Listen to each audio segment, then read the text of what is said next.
Hello, and welcome to the Franchise Connection, where we're taking a break from our regularly scheduled program to explore a failed franchise film.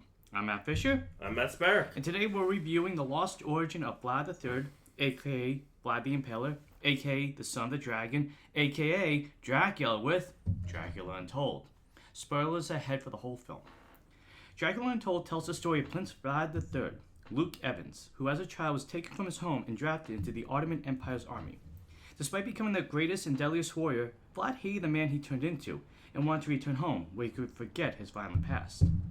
Years later, Vlad rules over Transylvania, where he has a loving wife, Marina, Sarah Gaydon, and a loyal son, Ingress, Art Parkinson. Yet his world is turned upside down when an armed messenger tells Vlad the Empire wants more than his usual tribute. They want to conscript 1,000 Transylvanian boys to be soldiers for the Ottoman Empire. Vlad tries to reason with the Sultan and his former brother-in-arms, Mehmed II, Dominic Cooper, but Mehmed rejects Vlad's pleas. To make matters worse, Mehmed says Ingress will be raised and trained by him, just as Vlad was by Mehmed's father. Frustrated, Vlad chooses to ignore the Empire's demands and prepares for war. Unfortunately, he knows that Transylvania doesn't have the military strength and resources to defeat this army. However, he believes he can rectify this by venturing to the mysterious Broken Tooth Mountain and bargaining with the ancient, powerful vampire that resides there, Charles Dance, to imbue Vlad with supernatural abilities to defeat the Ottomans. The vampire decides to honor his request, albeit for selfish reasons, and soon Vlad discovers he has super strength, incredible speed, and the power to turn into a swarm of bats. He also possesses a thirst for blood that he must resist for 3 days or risk staying a vampire forever. Now, stronger than ever, Vlad destroys whole battalions without batting an eye, pun intended, and gives Transylvania the hope it desperately needs. However, in spite of these victories, Vlad begins to worry how these powers are changing him, and struggles to hold on to his humanity as he fears the monster he's becoming. Okay, so I'm gonna say what I liked first about the movie. Okay. The sets were really nice. I agree, yeah. I don't know if you were thinking, but they remind me kind of like have that the very nice looking. Yeah. And they had that kind of like universal old school monster feel to it, especially on Broken Tooth Mountain. Yeah. And the costuming. Yes, yeah. Especially for the Ottoman Turks. Absolutely. They felt period accurate. I mean, still, it's a fictional movie, but it's nice to have some accuracy, historical accuracy. It just kind of places you in the setting of the film. Exactly. And it also shows like the attention they did want to give this movie. It wasn't just, cheap looking armor and costumes. They wanted to try to make it, It had a budget behind it. It was just everything else. Yeah. Oh, and also Charles Dance is great as the unnamed vampire. I want to talk about him for later, because he's probably the thing we'll be talking about the most in this movie. So I had seen this movie and you hadn't seen this movie. Going into it, did you have any expectations? Any idea of what you might think? Only that I heard it wasn't great. From me? From many people, you included. And that and even with those low expectations, I was still let down. So I haven't revisited this movie since probably it came out. I didn't see it in theaters. I rented it back when I got Netflix DVDs. And my first viewing reaction was, it was alright. It was okay. It tried to do something, but it just didn't really succeed in what it wanted to be. Yeah. So going into again, after seeing the second failed attempt at doing a Universal Monster Universe, or Dark Universe, whatever they wanted to call this, I was like, okay, maybe I was a little too harsh.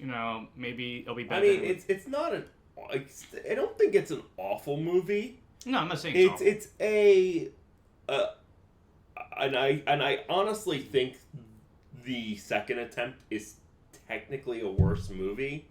Yeah, but I will say that to the end. Yeah. But I do agree with you.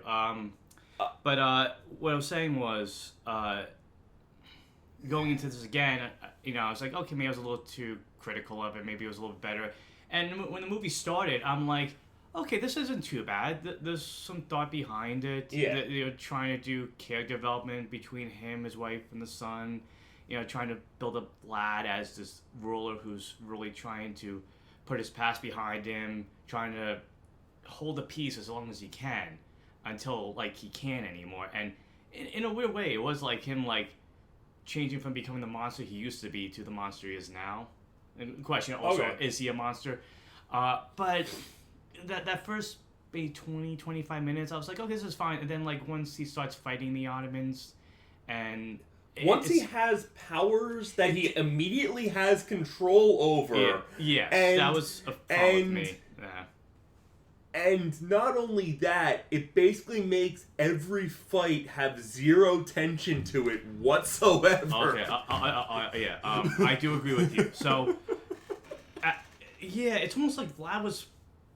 There's more depth to him before he became a vampire than it was afterwards. Because after he becomes a vampire, it's just...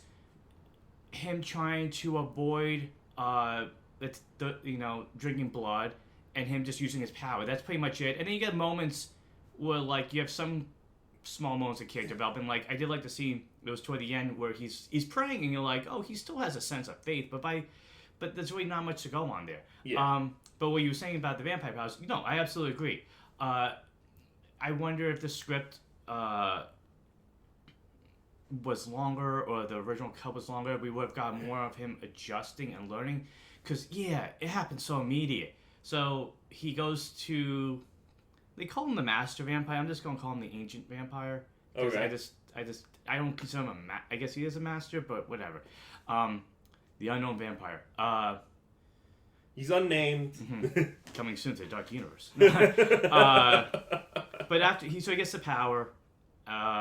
He wakes up in the river, and his hand's cut. It heals. Silver's hurting him now, which I get, like, he could still wear it. Would it still hurt? No, because it's blocking him, I guess. But, like, he hears a spider on the web rolling something up.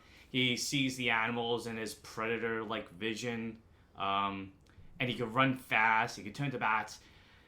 It was just kind of like, okay, so he has these skills now. Okay, like, I enjoy when there's a transformation to a character. There's time to see how they adjust to powers, how they learn to, like, learn each one along the way. Yeah. This seems like it rushed so much, so, like, we don't have time, so this, boom. I mean, the perfect example of that is the Sam Raimi Spider-Man movie. First one.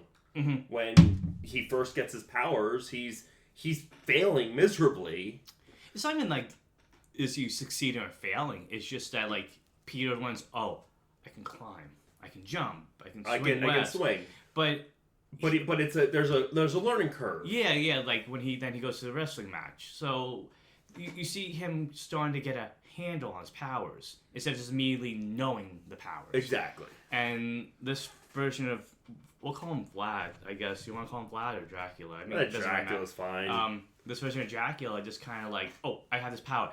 And it kind of, like, frustrated me that after he got his power, and I'm sure you noticed this too, his castle's under siege, the Ottomans are coming, attacking. He just shows up ready to attack, and he obliterates all of them by himself. With no trouble. And I don't know if you were thinking this, but, like, when I was watching, I'm like, when the armies show up at some point, like, he comes out. I get them trying to protect the castle, but they'll leave themselves so vulnerable. They didn't know if he would be coming back, because it was almost like a suicide mission. He didn't know he'd be climbing this big mountain. He didn't know. Well, he knew that a creature lived in the mountain, because early in the film, they find a Turkish helmet, and they're like, it came from the mountain. They go up to the mountain, and the monk explains. And they see a bunch of corpses. Yeah, they will see corpses, but the monk explains, the monk is like, hey, I got the exposition diary right here. I'm going to tell you everything about this vampire who is probably the more interesting character in the whole film.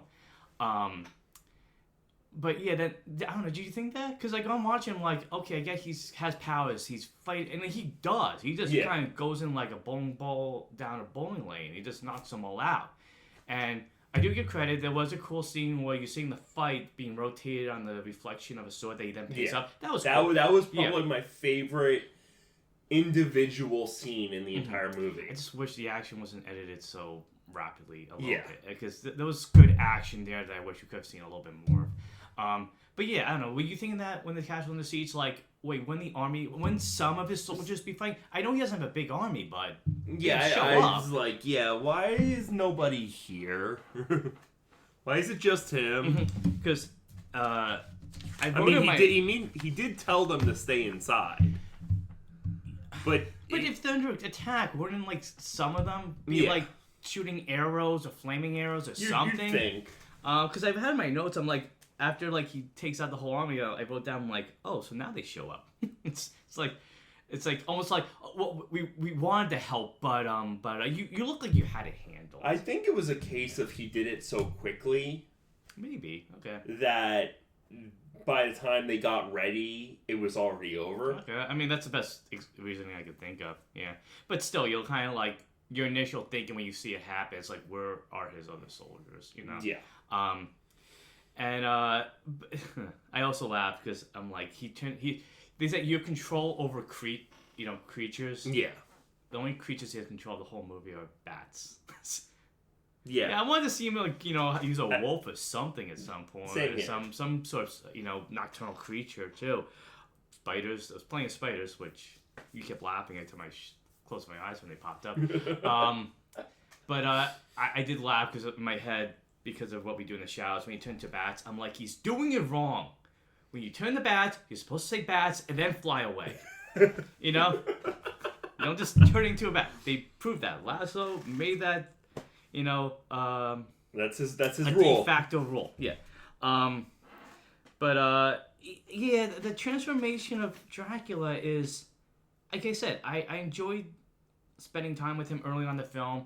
I liked there was a scene where, like, he's talking to his wife, and he's looking at his son, and he's like, he was the age I was when I was sent to fight, to become a soldier. I don't want this for him. I don't want him. So, like, there's a sense of, like, trying to protect people from, the life that you had to suffer through. And you see the scars on his back. I thought it was kind of interesting, because you did have to replay the beginning of the movie, just because I thought I missed a detail here and there. And I did notice, that in the beginning of the movie that he is getting whipped, and that whip, those scars are the same scars. So good job on continuity there. I also saw that bathtub scene reminded me of Batman v Superman. So Dracula did it first when he pulls the girl he loves into the bathtub. But it reminded me of The Witcher. Oh, true. Hey, that's a good one. Probably a better one. But honestly, the whole movie reminded me of Lord of the Rings and a little bit of The Witcher. It's fair because you got the almost like Helm's Deep setting with the citizens being under siege. You have the Witcher aspect with the supernatural with vampires. So it's a decent, like I said, it's a decent attempt at combining these two genres. It is a cool idea because I feel like we never really got a Dracula origin story. It's always like he's this creepy guy in a castle, or it's modern day and they'll bring him back to life. My whole thing is whenever they do origin stories for these characters, I'm like, do I really need it? Because anything they do come up with tends to be less interesting than what's in my head. It's true. We keep going back to the Age of Vampire. I think that's like the most interesting aspect. That it's not like more about. You read Bram Stoker's Dracula. You're familiar with the story more than I am. But like in that, do they allude to an origin? Or they just kind of say he was the Impaler, and then he just. No, they don't even do that. He's just a creature of the night. So the book starts off with I forget his name, going to the castle to sell the property to... Oh, yeah, the real estate guy. Okay. To Dracula. And it's basically, it starts beat from there. But what I'm saying that, like, at any point in that story, there's no origin. They didn't care about that. It's just who's the monster fighting this time around. It was not even that. It was more of a case of he was like, look, I want to make a romance story with a vampire antagonist. It seems like this movie just kind of wanted to try to humanize Dracula. Yeah. Because in the beginning of the movie, like, they describe him as being this, like, bloodthirsty, no-holds-bar soldier that got to a point of just going, like, I can't do this anymore. I do, and also, you're talking costumes, I like the Son of the Dragon armor. Yes. That was really good. That looked very nice, very sharp. Honestly, all of the costumes look great. Yeah.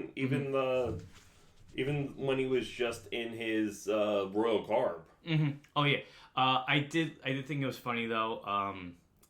I think it was when he showed up after he got the powers, and he goes to the castle and he's like, "We're gonna fight. We're gonna win." He was sleeveless. I'm like, he means business. You don't show up in an action movie with sleeveless arms if you don't mean to get into a fight. And they got. But even before he got transformed into the vampire, he kills like 6 Turks by himself. Yeah. So like, I did like that they kind of did show like that. Oh, he is, even after 10 years of peace and not having to fight. That he is a deadly warrior. Yeah, that seems so to set it up. Like his son, like we said, is being conscripted. His son is gonna be raised the way he was, and there's a fear, I'm sure, in Dracula's head of like, oh my God, this is gonna repeat. He's gonna maybe become the same bloodthirsty soldier I was. I don't want that for him. And he makes a bold choice to cut off the guy's arms first with the sword, which surprised me. I mean, there wasn't like a lot of blood because it's a PG-13 rating, but yeah, it was pretty still jarring. And then he disarmed him. You had to go there. I'm not going to use any. This movie sucked a bit because so many people have done this already. But that's a good one. But yeah, then he gets rid of the other guard, the soldiers, and they're like, "You made a mistake," and he's like, maybe, but I made the choice I want to make. Like, so they do make him like adamant in his decisions, and he's doing it for reasons. It's not just because like it's not like he wants to go back to fight. Like, part of me when I was watching this movie I was thinking of the movie Unforgiven, because he is almost like the Clint Eastwood character in a way. Like, he had a violent past, he buried it away. I mean, his armor is behind a locked door. Which, when his son sees the locked door, he's like, "What's behind there?" And he's like, "Something I hope I never have to use again." And I'm like, that's going to get used before the end of the movie. I had to show one more time. I'm sure it's on one of the posters. But yeah, like, and the supporting characters, Marina, you know, she's a devoted wife. And I do like that toward the end, not toward the end, but like, well, a little past the middle of the movie, when Dracula, Vlad, is exposed as a vampire, she's just kind of like, hey, he's helped you. What are you... They turn on him so quickly. Yeah. Did you notice that? Yeah, there seemed like there was a missing scene. Yeah, because it's like almost like we're hiding him, because... So, to build up to that scene, like, there's a moment where, like, he's walking in the sunlight, and he just can't go in the direct sunlight. He can go in the shadows. Yeah. Again, some rules that aren't really fully explained. Because I think he's walking past sunlight inside rooms at times, so whatever. But a monk sees him, and Vlad... And he's like, "You're a vampire!" It's not even that. Vlad kind of looks like he, like, farted. He's like, I didn't do anything. He just walks away. Because the monk's like, "Ooh!" And he's like, I didn't do anything. Like, just kind of shoots away.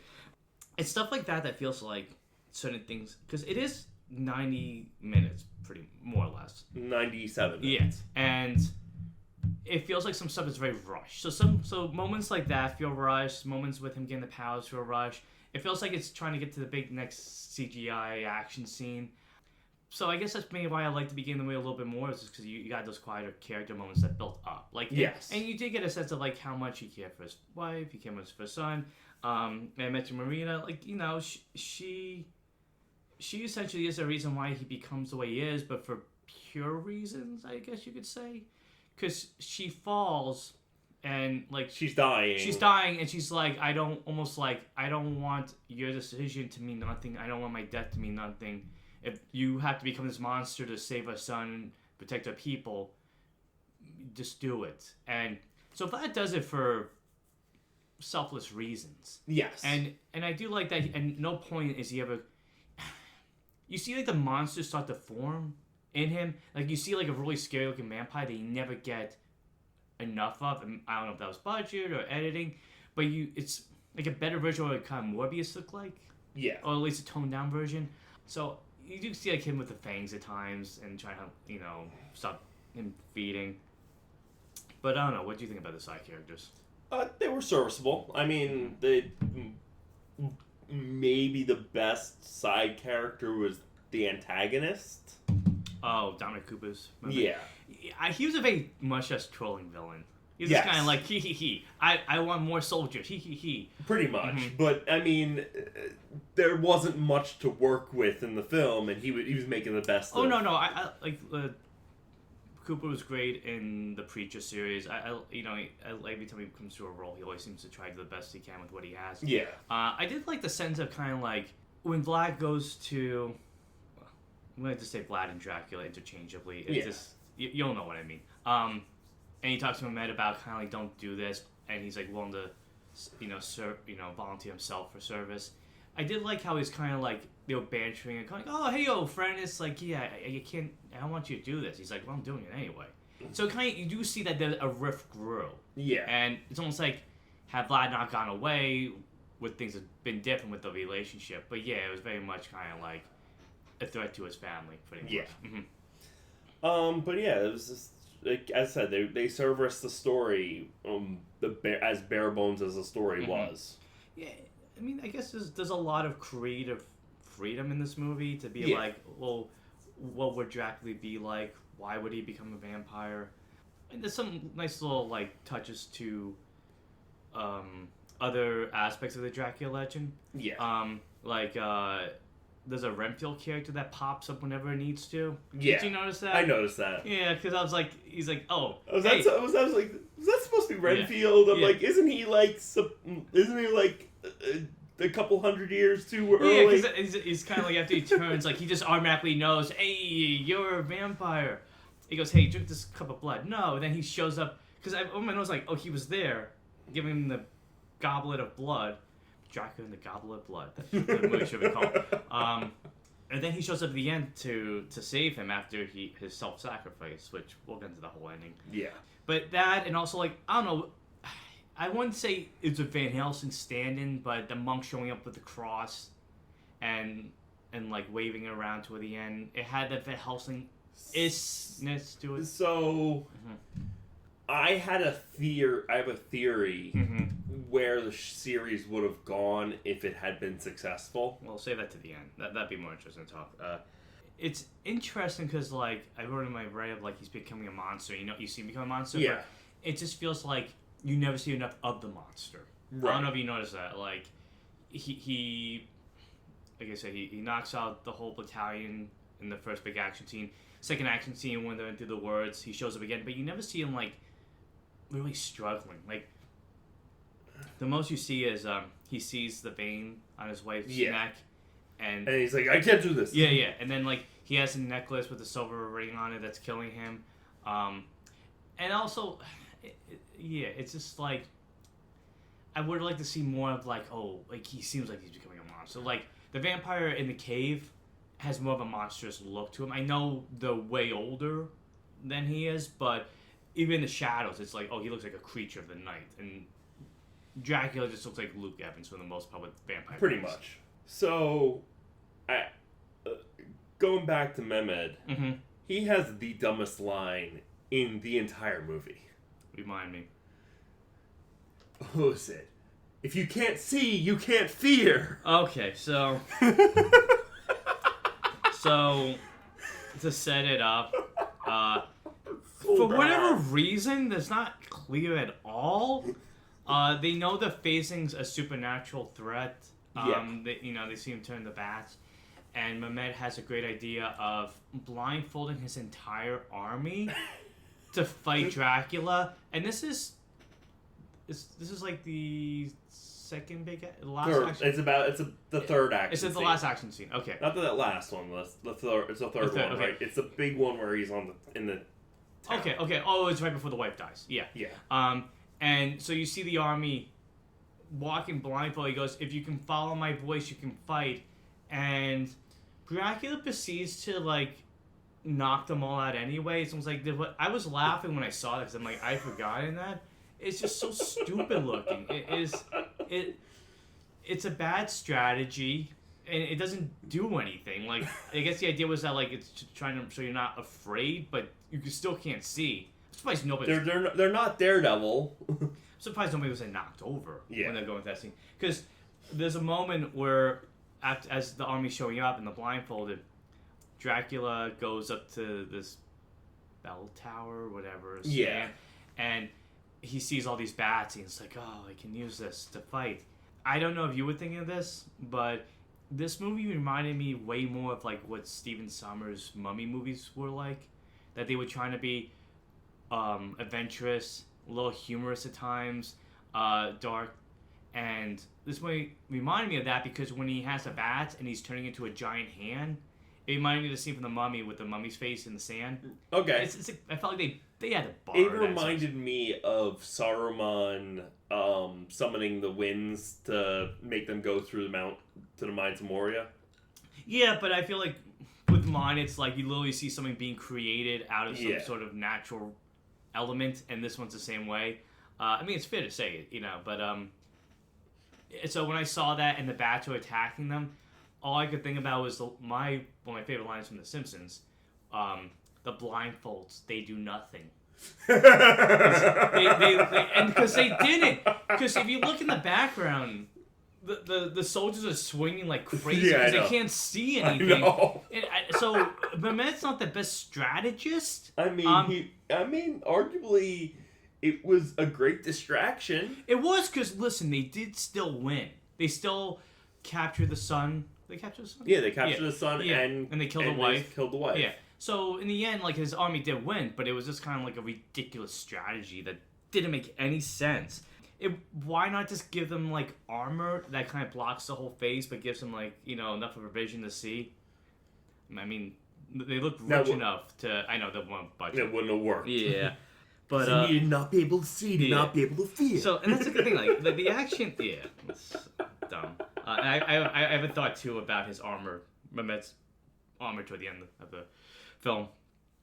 But I mean, like, watch this movie. Like I said, it feels like there's rushed elements, there's missing elements. Like you felt the same way. Yeah, and a lot of conveniences. Okay, yeah. You go ahead. You start. So for one, he wakes up and he runs to he gets to the castle right before the Turkish. As the castle's being attacked by the Turks. He's super speed, man. It's nighttime. He's super strong. And you can see the sky with all the stars that never comes back. And then, then he kills those enemies, and they escape, and somehow the army knows exactly where they are. No, well, they do, because they're spying them up on the mountain. They show that. Right. They said, like, we know where they're going, and that's when they sent the homing pigeon or whatever. Right. Yeah. My thing with the convenience was, it's pretty convenient that every time there's a fight, it's at night. Yes. That kind of stood out to me a lot this time around. Like, so, there's no, like, disadvantage for our protagonist at any time. No. Because he's always fighting when he's the strongest. And they make him, like, way too strong by the end, I feel. But yeah, I noticed that, like, every time there's a battle, it's always nighttime. At least the first two. The first, I know, like, toward like, the last one. I mean, by the end of the movie, he's able to, like, summon clouds to stop the sunlight. Yeah, so that I know, absolutely.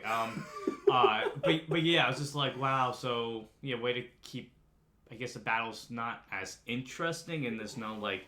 There was no stakes at all. There was maybe... there was, like, maybe one or two times where, like, he was waiting for the sun to go down. Yeah. But you never get a lot of that. There's no, like, trying to beat the clock to use your powers before you can anymore. Yeah, and so when we were saying he got his powers, at no point does the vampire that turns him explain that he can control the weather.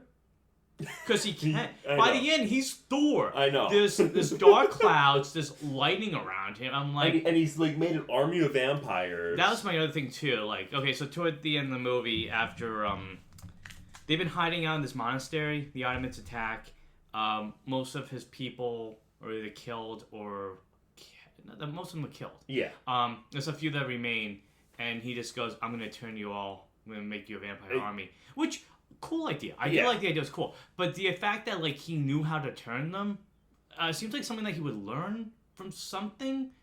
Because I mean, I guess he just used like, oh, I drank the guy's blood, so if they drink my blood, I'll... He drank it out of a skull. They didn't drink a skull. The thing is more. But yeah, I just felt like kind of like, I guess so. It just feels like, he conveniently knew stuff. But yeah, the vampire army was an interesting idea because there's some women that are still alive, and I was thinking like, oh, the brides of Dracula. That was my thought too. Yeah, they kind of had that look to them. And one of them I think was the handmaiden of the wife. Right. Because she was the one that, like, the wife told, protect my son. So yeah, that fight at the end, and you see, like, all these people like, oh, I'm rejuvenated, I'm ready for that. And that battle was probably one of the coolest, I think, the best fight of the whole film. Yeah. Because there was more excitement. There was more tension. Yeah, because, like, not only the fighting, but the fighting creatures, not like the bats that just kind of, like, knocked them all out, regardless of the blindfolds. But the fighting, like, creatures that they had no way to actually stopping. And yeah, like a lot of people got comeuppance in this movie. The thing too was like, I'm jumping around, but Dracula's like, I won't say bodyguards, but like second, third in command.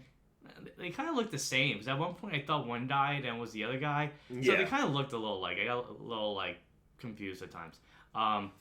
But yeah, that fight scene in the end, it was really good, but just the overpoweredness of Dracula was a little much. I mean, like when he's walking with the lightning, I get you have to have a way to block the sun, but he could have used bats. He could have used something else. Yeah. I mean, I think it makes more sense why the other vampire would have been able to do stuff like this.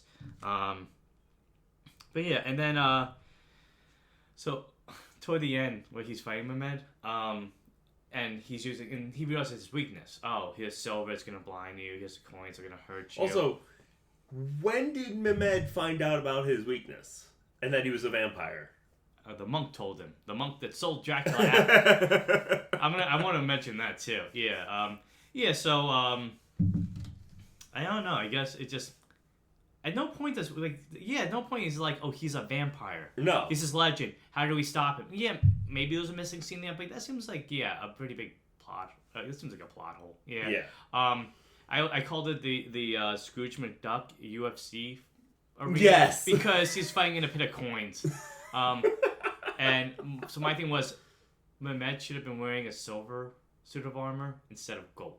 Yes. That would have been like, hey, But yeah, it would have been interesting at some point if he's like, like Dracula's fighting. He's like, you might be wondering how he found this out. Well, before, your son screamed out like, something I overheard him or whatever. That last fight, I mean, you see him become the monster because by that point he's drank the blood. He's ravenous. He's set on saving his son, so there's a noble effort to it. But the last fight was it was decent for what it needed to be. I mean, just a big fight, and he becomes the son of Satan, I guess. He says something like that. Yeah. Doesn't like Damien Hellstrom from that was more because of what the monk told him. Oh yeah. He's like, I'm not the son of Satan, I'm the son of the dragon, and then he's like, well, you're once you drink the blood, you're going to become the son of Satan. Right, and that's the thing too, because the monk is... There's a sense of mercy to what he's doing, because basically when the monk knows that he's a vampire, he's just like, oh, let me kill you. I don't want... He I guess there's a sense of admiration to him, but it's like, just please, and then he just goes, boom, he cuts open the thing. Hey everybody, it's like, oh, he's a vampire, kill him. It's like, did he just save you? Like, you would feel like there's more than just his wife saying like, look at the big picture. He's trying to help us. And it actually would kind of make sense if they were a little bit more considerate of it. That, or maybe that they weren't because, the whole Transylvania lives in fear of Dracula. So maybe that's one reason why. But then later on, the monk shows up and he's like, oh, I'll help you now. It's like, you want to kill him before. I guess it's out of sense of mercy, but there's a big heel turn where it's like, oh yeah, you can take care of my son too. There's something that, like, there should have been a little bit more tension, I think, with him going like, Prince, let me save your son, and him going like, you try to kill me. He goes, and there's someone like, yeah, but, do you want these monsters to kill him instead? And it's like looking around the other vampires and going like, just take him before I change my mind. The way that he kills the vampire army at the end, I thought that was really cool. Yeah, and it was a great self-sacrifice that was immediately turned around to make a sequel. He redeems himself, attempts to make a sequel. That he does redeem himself, and I thought it was kind of cool, the special effects, because when you look at his face as it's melting away, you do kind of see like fangs by the teeth spot. Yeah. So it's a nice little detail there. But I also have to say the CGI in the movie, when vampires are being attacked by the sunlight, was pretty interesting. I like how it's kind of like the skin cells are coming off. It's not like ash. Yeah. And then you see that like when he stakes him, it's almost like they fall off like paint falling out of a bucket. But that ending was it was pretty interesting. He opens up the sky, sun comes down, he's ready to die. He's kind of like, I don't want to live as a monster. So there is a sense of nobility to him still after he becomes a vampire, that like, I do not want to be this. Yeah. And the only reason he continues to be this is because of the crazy guy that shows up once in a while. The Renfield. The great grandson of Renfield, who looks like a pirate. I think that guy might have been in Black Sails, I forget. He might have been. But so we kind of save the best for last, and so like we said early in the movie, the way Dracula gets turned into a vampire is he goes up to the mountain where he learns as a vampire, supposedly there, and he's greeted by Charles Dance, who he's listed as master vampire. I just consider him just some ancient vampire. Yeah. I guess master because he turns him, but he is the best part of this movie. If you tune into this movie for any reason, it would just be him. For his performance, he is chewing the scenery so much and having so much fun in this role that I couldn't get enough of him, and made this enough that we saw was good, but I want to see more of his character. He reminded me a lot of Christopher Lee, which is kind of interesting because Christopher Lee played Dracula in the Hammer movies. So I'm guessing he pulled from that. I mean, in some ways, like I said, this movie seemed like it was trying to grasp elements from like the Universal, the Hammer movies, trying to be a nice combination. But like I liked when he showed up. It's like you just hear his voice, and it's like his entrance is just like holding him by his throat, and I thought it was kind of cool. Like when he's like before he like cuts his neck with his fingernail, his tongue was reminding me of the tongue from the Strain vampires, the way it kind of slid out. But it was a nice little back and forth between the two of them. Yeah. Evans and Dance were just really good in that scene, and that's why I'm just bummed that we didn't get enough of it. Yeah. It's one of those cases too of interesting character and kind of alluding there's more to the life and more to that character, but not showing it. Right.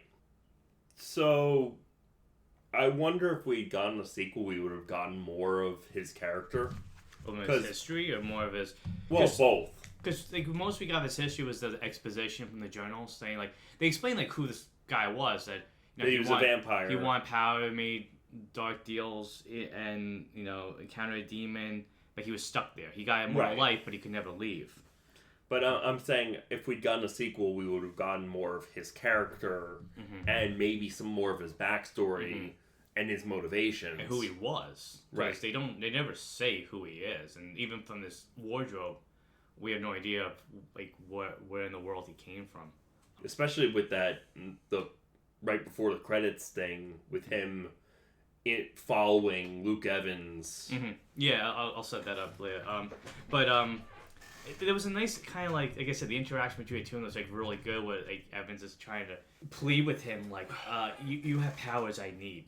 I really, really could use them. And he's just kind of like dancing around the idea until like I said, he's doing this for selfish reasons. Yeah, he's kind of like, okay, so I made a deal. I can't leave, but maybe if I turn you and you actually become a vampire, it'll be enough to appease the overlords or whatever that turned me. Well, he said that if Dracula failed to quench the thirst, or failed to hold back from drinking human blood, he would be stuck. He'd be stuck as a vampire. No. He would if. Okay. If he failed to not drink, if he didn't drink human blood, Charles Dance would still be in the cave. Yeah, I know that. Yeah, the only reason he escaped at the end was because he because the deal they made, Luke Evans failed. Yeah, and I wonder if like he had a sense of like, because he did say to Dracula like, you are noble, you're not afraid of me, and like he made a sense of like, there might be somebody important to you that you might have to do this for. So maybe in his head, like, he's had enough time to think about probably every sort of scenario. And then the scene where he turns him was pretty interesting. Like, he takes a skull from around him to show there's a lot of skulls too. Yeah. So it shows that he's fed for a while, and that he makes him drink out of the skull. I'm sure there's some symbolism to that, whatever. And then the way he just kind of like delivers this line, I just thought was so good, where Dracula drinks and he goes, "So what happens now?" He goes, "Now you die." And it's like, what? Like, he's just kind of like, I don't have time for anything. Like, whatever, I'll just get right to the point. But that was like the best scene, and it's weird to say that I do think of the scenes between him and Charles Dance, because it's very cool. I just kind of want more of that from this movie. And I have to say too, like, I can't fault the movie too much. The director was Gary Short. I think Gary Short. Yeah, it was Gary Short. I was looking at my notes. It was his debut film, so you always kind of have a learning curve when it comes to that. I think sometimes it was more the script.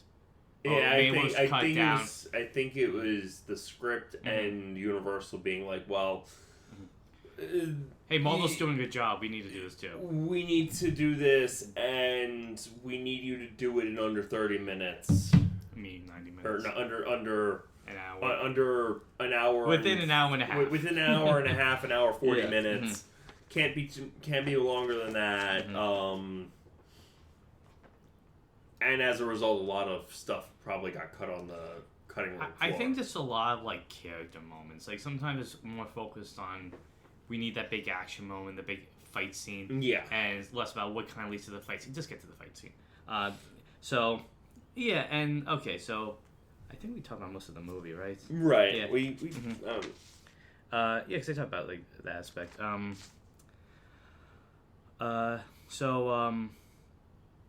We'll talk about, there's a scene toward the end.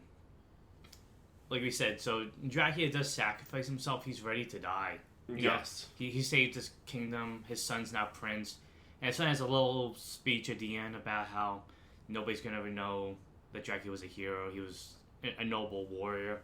The only, I guess, think of the legend of what he was. Right. And also, like, I have to say, too, the opening scene with the setup, it reminded me a little bit of Francis Ford Coppola's Dracula, because it had that kind of like orangey glow. That beginning of the movie had that too. It's armor too.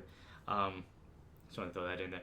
But yeah, okay. So in the movie, we cut to present day, and you see Dracula walking around, and he encounters a woman that looks like Rhaenyra, and her name's Mira, which now I got that name connection. And he mentions a poem that she's like, "Oh, I like that poem." And early in the movie, like, there's a sense of like, that poem is the vows that they had when they got married. Yeah. And Vlad and Rhaenyra. So there's a sense of kind of like them always saying like, we're gonna meet each other in another life, things won't end here. And it's a sweet little moment. But then you hear a tapping on the table, and it pulls around to show Charles Dance sitting there. And again, another post-credit scene I think about, because I'm always curious about what would have happened from this. But he just kind of like buttons the suit, walks toward the camera, and says, "Let the games begin." Because he does say to Dracula before he turns him that one day I might need you to help me, because he wants to get revenge against the people that imprisoned him, pretty much. And so, yeah, that's the end of the movie. And so it's a nice little post-credit scene to kind of build up to like the start of something. But like that last line was definitely trying to set up something. So yeah. So, going to my theory. Yes, go ahead. I wonder that if this had continued, if his son would have been the family line that would have created Van Helsing's. That would have been interesting. Yeah, to see the wasn't there something else that had Dracula and Van Helsing connected? Another movie or show? I mean, a lot of things have Dracula and Van Helsing. No, but they're from the same bloodline. But yeah, that would have been interesting if, like, maybe he's like, there's a resentment to the creatures that turned his dad and made him... Well, I think it was more because he was being trained. He's being raised by the monk. No, I know, but he's raised by a monk. But you know, he saw what these creatures did to his dad, and that they wanted to kill him. I mean, he's like, I don't want anybody else to do this. Yeah, it could have been. Maybe that would have been interesting. I mean, I wondered who this version of Van Helsing would have been going forward. Interesting idea. Okay, so having seen this movie, I'll ask you the question. Not only do you think this should have been a franchise, but it's not just a failed franchise; it's a failed cinematic universe. Would you have liked to see it continue? Do you think it should have succeeded where it failed? On the one hand, yes, because I think it set up something interesting. But on the other hand, without this failing and without the Mummy failing, we would never have gotten arguably the best modern Universal monster movie in Invisible Man. Yeah. So I'd say I'd rather it be as it is, because you got something more. I got something deeper than exactly what this movie was trying to be. So it's hard not to think of when we talk about the Mummy 2017. We'll probably bring this movie up again too, but I would have been curious to see where this series would have gone, because they did set up a central theme. Like, what was the big bad that the ancient vampire, the master vampire, was trying to get after? What did he need Dracula for? What other creatures would have been included? Like, what would they look like in this world? Something I did like that this movie did, which the Mummy 2017 kind of stumbled with, was I liked setting in the past, creating a character to bring them to the present, setting up a supernatural world in the background. So that when the present, we get a sense of there is other things in this world. Yes. So it would have... It was way less ham-fisted in the way it handled setting up sequels. Yeah. It was setting up a plot thread. Yes. I would say more than it was trying to do sequels. Like I said, Luke Evans fit the role well. It would have been kind of cool to see him go forward. But having said that, it seems like the idea of trying to connect all these Universal monsters together, it worked back in the day with, Wolfman meets Frankenstein and all that. But trying to, kind of put them together, it seems like, at least for now, they're better off just being separate stories. You can focus on the individual ideas and characters. I think the reason why it worked so well in the 30s when they were building it is, A, it was such a new concept, and B, they didn't really focus on trying to build it into a universe. It was just like, these two... We're going to make movies and that are successful and good stories and build off those stories. And if they meet up, sure. Yeah. I just wondered, what the next movie in the series... I think I saw what it might have been, but, what would have followed? Like, what would the Wolfman look like in this first Dark Universe, I guess you could say. But... I'd be curious to see what they had intended for this, but as the film itself, it's just alright. Yeah, it's just okay. It's a neat idea to try to create an origin for a very iconic, literary, cinematic, worldwide character. It just stumbled a lot of times with some of the ideas it wanted to do, and it rushed through a lot of them too. Yeah. So you didn't get a sense of a full transformation, or really feel like it would have been interesting, like I said, to see more of like that monster, because you get like pieces of that of Dracula turning into a creature, more than just like him looking like Louis Evans the whole time. So I guess my answer, did it deserve to fail? I don't think so, but at the same time, the movie itself didn't do anything to make you kind of like it didn't really do very much special. Mm-hmm. To feel like there's more to explore in this world beyond the Charles Dance. One or two plot threads they set up. Yeah, which really were around Charles Dance's character. Yeah. So, is there anything else you want to say about the movie? I mean, I don't think it's a particularly bad movie. I would say it's an underwhelming movie. It's a case of there are good ideas presented in the movie that aren't executed in any way special. If you've seen any version of Dracula, it's very by the numbers almost. Yeah, I guess you could say it's formulaic, you know. Isn't necessarily a bad thing. It's especially if you're trying to bring back something that hasn't really been on film since the Hammer days. Well, they had Draculas in between. I know, but I'm saying like as a major franchise thing. Yeah, this definitely was trying to make Dracula as a superhero. Yeah. And like, the origin idea of like, I'm always kind of curious to see like where a character starts, to see where they are.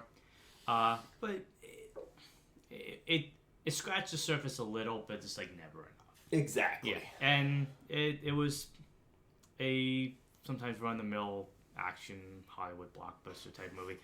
But yeah, I mean, valiant attempt to try at least to do something that wasn't just like familiar. Exactly. I mean, like you say, Leigh Whannell did kind of like found a way to kind of modernize these heroes. Great, this one movie's taken in the past, but just to put like a modern twist on these iconic characters. I mean, even his Wolfman movie, as much as I'm like not the biggest fan of it, it still did a very good job of modernizing. I like the lore they set up in that movie. I like the lore. I just don't care for a lot of the. It was a first act stretched out to a whole movie. Exactly. Yeah. But yeah, with Dracula Untold, and you know, I'm not upset they told it, but it to me was just kind of in the middle. It was just okay. It wasn't bad, wasn't great, just somewhere in the middle. But yeah, that was my thoughts. Yeah, same here.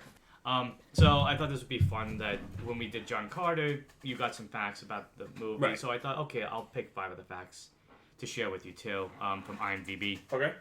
The first one that you'll like to hear this.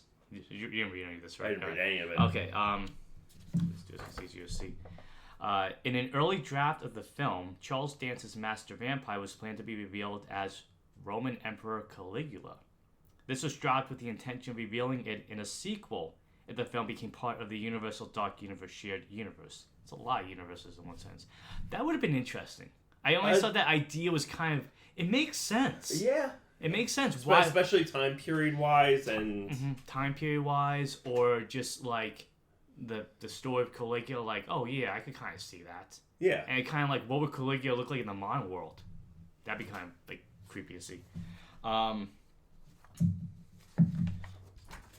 Another one was Sam Worthington was originally slated to start before being replaced by Luke Evans.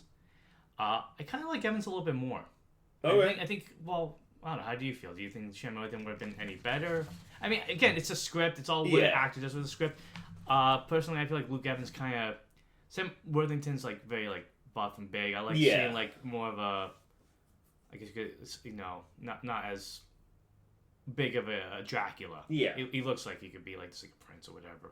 Yeah. I mean, Sam Worthington's a good actor. And I think Luke Evans was I think slightly better fit.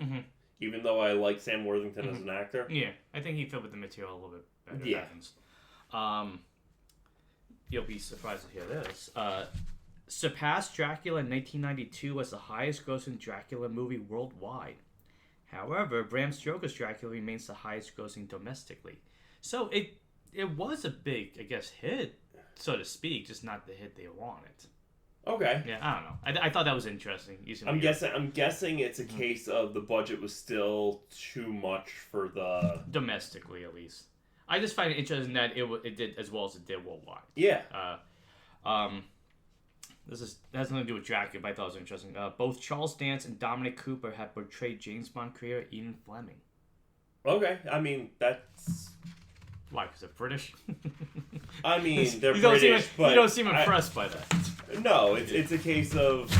it makes sense, because there's been a lot of Ian Fleming... almost biopics. Mm-hmm, yeah. I don't know what Charles... I didn't really look it up. I remember the one with Dominic Cooper. He was in which one? I think it was a TV series. It was like a mini-series.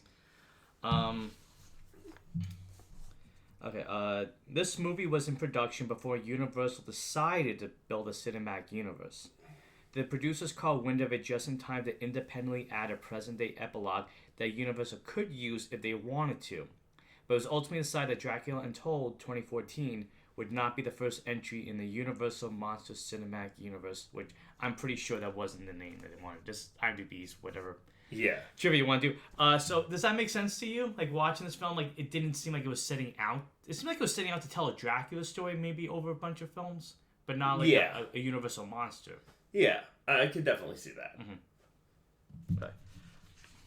And last one was the body count in this movie was 5,687, and it says Vlad kills 5,419 people. Okay. Mm-hmm.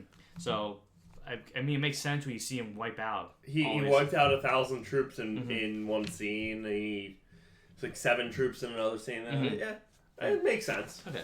But, like, the facts about, like, them not originally wanting this to be connected to a larger universe, it kind of makes sense in a way. Cause you look at this movie, the plot thread is a Dracula plot thread. It's not like, there's stories of men turning into wolves and creatures that live in swamps. Like, they don't have anything like that. No, it's a Dracula story, first and foremost, which is what it should have been. Mm-hmm. I mean, and I think that's the problem with... We'll get to it when we get to the Mummy movie. Yeah, that movie I like less and less when I think about it. You want to wrap it up? Oh, sure, but don't you want to... Yeah. I'm going to plug the socials. Okay. We are at _franchise_connection at Instagram. You can also email us at franchiseconnectionpodcast@gmail.com. Thanks for tuning in to a review of Dracula Untold. Come back next time when we start a new franchise watch with Roger Corman's Edgar Allan Poe movies. Ooh. At least the first 4. Unless that's a 9 you wrote down, and that may be too much. No, it's 4. Okay. Have you ever seen any of them? No. No, I don't. So this was kind of an interesting one.